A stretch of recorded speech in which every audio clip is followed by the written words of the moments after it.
বারাসাতের ৩৫ নম্বর ওয়ার্ড উন্নয়ন কমিটির হাত ধরে অনুষ্ঠিত হলো মাতৃভাষা দিবস। উপস্থিত ছিলেন মন্ত্রী থেকে বিশিষ্টজনেরা। আমার ভাইয়ের রক্তে রাঙানো ২১শে ফেব্রুয়ারি আমি কি ভুলিতে পারি।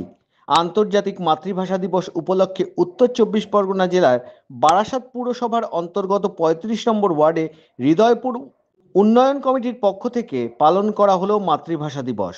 পাশাপাশি এদিন ঈশ্বরচন্দ্র বিদ্যাসাগরের মূর্তি উদ্বোধন করা হয়। এই অনুষ্ঠানে উপস্থিত হয়েছিলেন রাজ্যের খাদ্যমন্ত্রী রথীন ঘোষ। এছাড়া উপস্থিত ছিলেন একাধিক বিশিষ্ট ব্যক্তিরা। মাতৃভাষা দিবস উপলক্ষে আমরা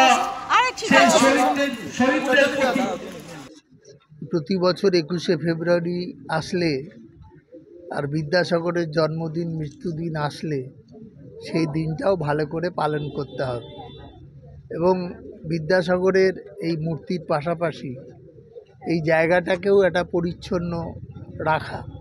কারণ আমাদের ঘরের ছেলেমেয়েরা তো এখন লেখাপড়া করতে যায়, কিউরিসিটি থেকেও অনেকে জানতে চেষ্টা করে, বাবা মাকে জিজ্ঞেস করে এটা কার মূর্তি। তখন অন্তত এই ব্যাপারটা মাথায় আসবে যে ঈশ্বরচন্দ্র বিদ্যাসাগর এবং বিদ্যাসাগর এই ভাষা আন্দোলনে তার কি ভূমিকা ছিল। তিনি বই লিখেছিলেন যার মধ্য দিয়ে আমরা মাতৃভাষাকে আহরণ করি, সেইটা মনে পড়বে।